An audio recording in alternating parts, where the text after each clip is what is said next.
Thanks, Erica, for that generous introduction. It is great to be back in Seattle, even though Erica and I didn't have a chance to meet earlier than this meeting. I do have a brother that lives here, so I've been to Seattle before, and it is great to be back in your city, this green city, so full of art, so a very appropriate place to be holding this meeting.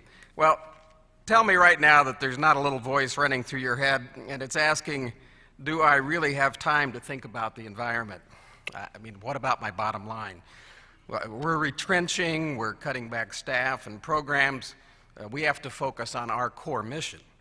Well, that voice sounds to me a little like Kermit the Frog in his famous lament, "It's not easy being green." Well, I suggest a reply to that small voice. As President Obama said this Earth Day, the choice we face is not between saving our environment and saving our economy. It's a choice between prosperity and decline. In other words, you can hunker down to survive the downturn, or you can actively participate in the recovery. Environmental leadership is an opportunity to be seized now, not when times get better. In fact, it is one of the levers we can pull to make better times, both for ourselves and for our organizations.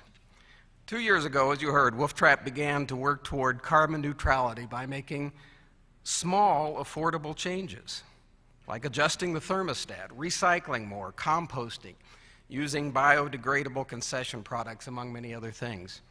And the results have been astonishing. Over the past 2 years, Wolf Trap has decreased our carbon footprint by 19%.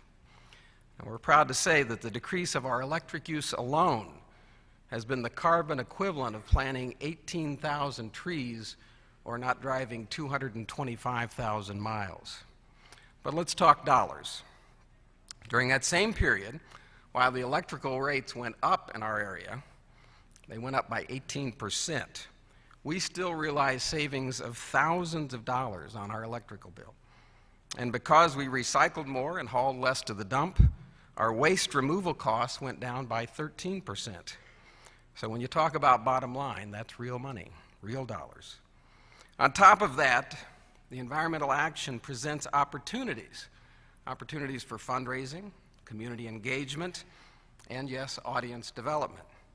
Just one example of that, we recently partnered with the Boy Scouts, also a professional electronic recycler, and our Area Technology Council to host an e-cycling event where people donated a small amount to have their old computers, their televisions, and appliances safely recycled.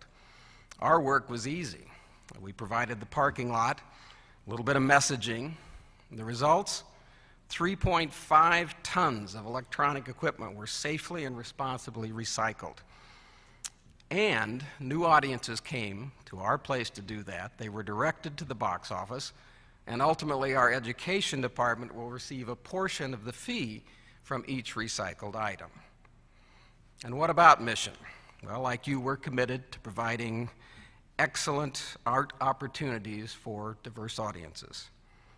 Some of the most meaningful work we have commissioned in recent years has been done in the celebration of the Earth's most magnificent places, our national parks. The work Wolf Trap is doing is called Face of America. It's a series we've done. It's given us a chance to reach out to those diverse groups that we talk about in our mission statement.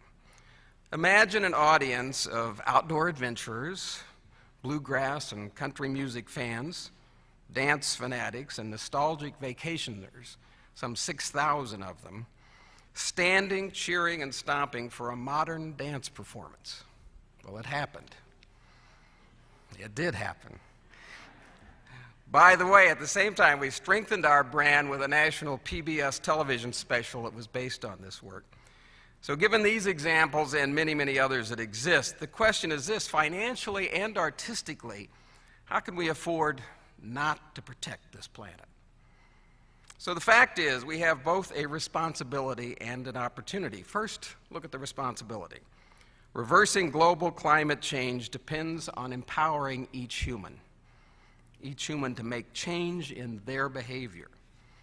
And who better to influence individuals in a deep and meaningful way than the arts? Doing this good for the planet presents us with an enormous opportunity as well. Honoring the earth can save money for our organizations, and it can help us increase brand recognition and build community, and it allows us to create spectacular art. But to succeed, we must do three things. I'll describe each of them to you briefly, and then we'll look in just a bit more depth at them. First and foremost, we must engage our senses in all that surrounds us, in the reality of our environment, be it beautiful or challenging. We who are in the business of sharing vivid experiences and images with others must allow ourselves to drink in the world around us. In other words, to be inspired. Step two, we must conduct the business of the arts in a way that honors the earth.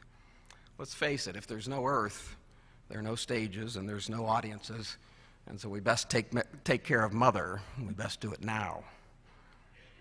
Or as the age-old Kenyan proverb says, treat the earth well. It was not given to you by your parents.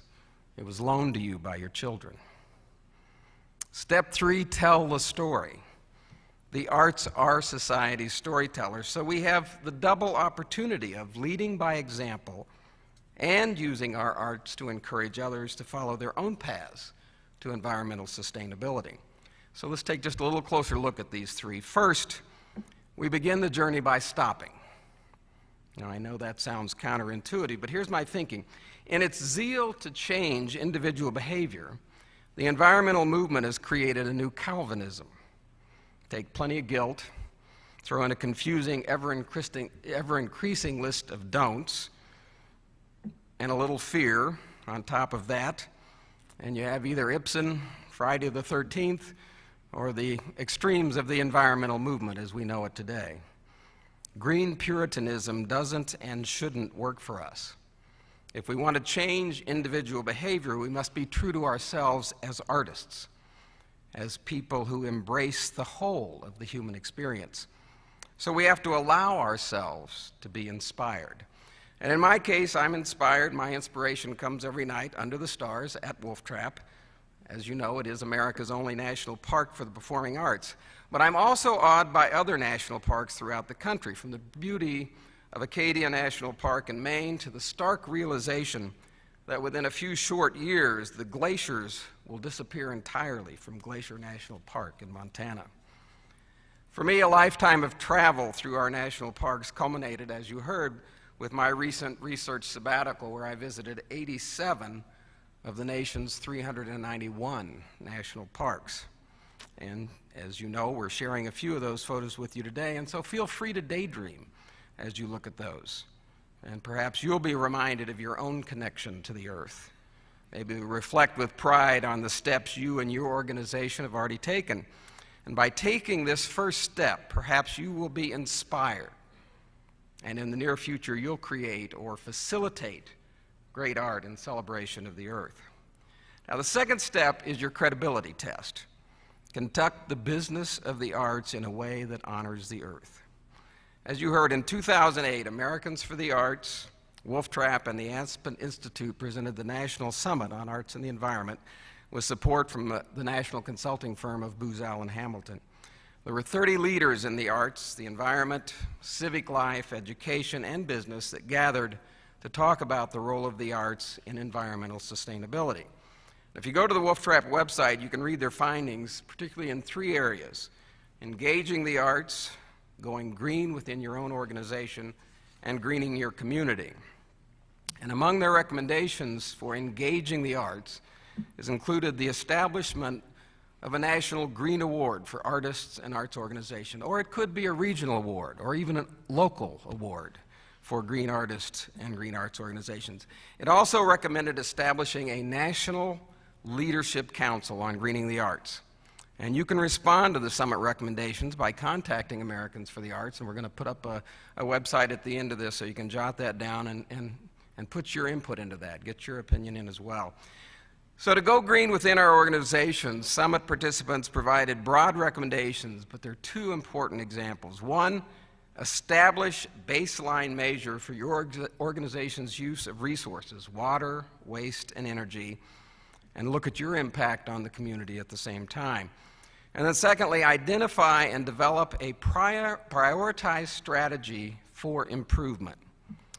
For practical advice, I actually recommend that you go to the Green Resources section of this convention's website. It's a great website, and the site has suggestions for your green audit. And that is the essential first step. You've got to know where you are before you can take the step forward. The site also gives many tips and resources, from carpooling to conference calls to energy reduction to eco-design. But beware. When you see the wonderful ideas on this website, you'll be tempted to respond in one of two ways. Both are time-honored with those of us in the arts world. One, you'll look at it and say it's too much, and you'll run screaming from the idea. Or two, you'll dive in, try to do everything at once, you'll be overwhelmed, and then you'll run screaming from the idea. So before taking any action, remember item 1 on both the Americans for the Arts website and the summer report: establish your baseline, choose your targets, and make a plan.